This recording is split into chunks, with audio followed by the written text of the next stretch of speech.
Guys, welcome back to my YouTube channel Poonam's lifestyle. তো তোমরা কেমন আছো? আমি তো খুব ভালোই আছি। আর সবাইকে জানি হ্যাপি সরস্বতী পুজো। কারণ 2 তারিখে সব জায়গায় পুজো হলেও আমাদের এখানে 3 তারিখে পুজো। আর সত্যি বলতে আমরা যেখানে থাকি ওখানকার পুজো সবথেকে বেস্ট হয়। কারণ পরেই জানতে পারবে, আমি ভিডিওতে সবই দেখাবো। কারণ 3 মিনিটের ভিডিওতে আমি যতটা সম্ভব অল্প অল্প করে সবগুলো ভিডিও নিয়েছি, সব প্যান্ডেলের আর ঠাকুরের নিয়েছি। তো আমি ফার্স্টে শুধু আমার দেখিয়ে দিলাম। তো এই তো আমি পরেছি ব্লু রঙের শাড়ি। তো এই মেকআপ করেছি, আমার দিদিও বেরিয়ে পড়েছে সবুজ রঙের মেকআপ করে, মেকআপ করে না শাড়ি পরে। এই পুষ্পাঞ্জলি দিয়ে এলাম। তো পুষ্পাঞ্জলি দিয়ে আসার পর এই যে খেতে বসে গেছি, কারণ খাবো। মাকে খেতে দিতে বলছি, আর দেখো মা ফোন নিয়ে ঘাঁটছে। আমরা সবাই খেতে বসে গেছি, বিড়ালটা পর্যন্ত বসে গেছে। তো চলো আমরা এখন খেয়ে নিই, তারপর ঘুরতে বেরাবো। তো এই তো আমরা বেরিয়ে পড়েছি ঠাকুর দেখার জন্য। তো ফার্স্টে আমরা দেখেছি সানরাইজিং ক্লাবের ঠাকুর। তো ওখান থেকে দেখে এসে এভারগ্রিনে ঢুকেছি। এটা হলো এভারগ্রিনের প্যান্ডেল।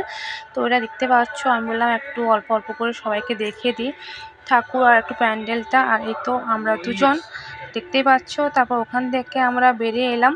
তো ওখান থেকে বেরিয়ে আসার পর আমি বললাম যে তুমি তাহলে আমাকে একটু শ্যুট করে দাও আর দূর থেকে দেখে দাও, এত সুন্দর লাগছে। কারণ আমরা তো এটা সকালের ভিউজটা নিয়েছি, আর সকালে কোনো লাইটিং ছিল না, তার জন্য এত বেশি ভালো লাগছে না, বাট এমনিতে দেখতে খুব সুন্দর লাগছে। তো এটা হলো বন্ধু গোষ্ঠী ক্লাবের ফটো। তো এখানে চলে এসছে আমার বিবেকানন্দ ক্লাব। শুধু ক্লাবের নামগুলো বলে যাচ্ছি, কারণ আর কি বলবো তাহলে বুঝতে পারবে না। তো এটা বিবেকানন্দ ক্লাবের বাইরের অংশটা দেখাচ্ছি। তা ওখান থেকে আমরা একটু হেঁটে হেঁটে আসছিলাম। তারপর চলে এসেছি রেড রোজ ক্লাবে। সবার থেকে ক্লাবটা দারুণ হয়েছে রেড রোজ ক্লাবটা। কারণ দূর থেকে জানা দেখতে সুন্দর লাগছে, ভেতর থেকে আরও বেশি বেশি বেশি সুন্দর লাগবে। তো দেখো ভেতর থেকে কেমন লাগছে। এখানে সবাই সেলফি জোন করেছে। তো অনেক অনেক সেলফিও তুলেছি, অনেক সেলফি পোস্টও করবো। তোমার সঙ্গে থাকো, দেখতে থাকো। তো এটা হলো রেড রোজ ক্লাবের ঠাকুর, আর এটা হলো ভেতরের ডেকোরেশন। তো ওখান থেকে আমরা ঠাকুর দেখে নেওয়ার পর চলে গেলাম অভিনন্দন ক্লাবে। অভিনন্দন ক্লাবের ঠাকুরটাও জাস্ট সুন্দর হয়েছে, খুব ছোট্ট ঠাকুর, ছোট্ট প্যান্ডেল, জাস্ট খুব সুন্দর লাগছিল। কিন্তু কোনোগুলো ফটোগুলো দেখাতে পারছি না, কারণ ভেতরে সব লাইট জ্বলছিল, কিন্তু কোনো প্যান্ডেলের বাইরে কোনো লাইট জ্বলেনি। তার জন্য প্যান্ডেলগুলোকে দেখতে একটু সাদামাটা লাগছে।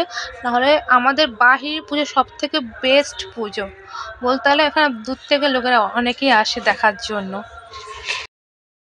আমার সবার থেকে ভালো লেগেছে এই ঠাকুরের প্রতিমাটা, তাই জন্য আমি ভিডিওটা দেখালাম অল্প করে। তো এখানে দেখো বাইরের ডেকোরেশনটাও খুব সুন্দর, কিন্তু সাদামাটা কিন্তু খুবই সুন্দর হয়েছে, জাস্ট দারুণ, এক কথায় খুব ভালো হয়েছে। তো ওখান থেকে দেখার পরে আমরা বর্তমানের জন্য এটাই বলতে গেলে লাস্ট ক্লাব, কারণ এখানে আমরা একটু ডান্সও করে নিলাম, মাথা নাড়িয়ে নিলাম। তো এই ঠাকুরটা দেখেই চলে গেলাম। এটা আমাদের বাইরেই বিবি হাই স্কুলেরই ঠাকুর, এর পাশে ক্লাব, নামটা ভুলে গেছি। তো তোমরা সবাই জানিও যে কেমন লাগলো ভিডিওটা। আর যদি ভিডিওটা ভালো লেগে থাকে তাহলে like, comment, share and subscribe করতে চ্যানেলটা। আর বাই, সবাইকে জানি হ্যাপি সরস্বতী পুজো।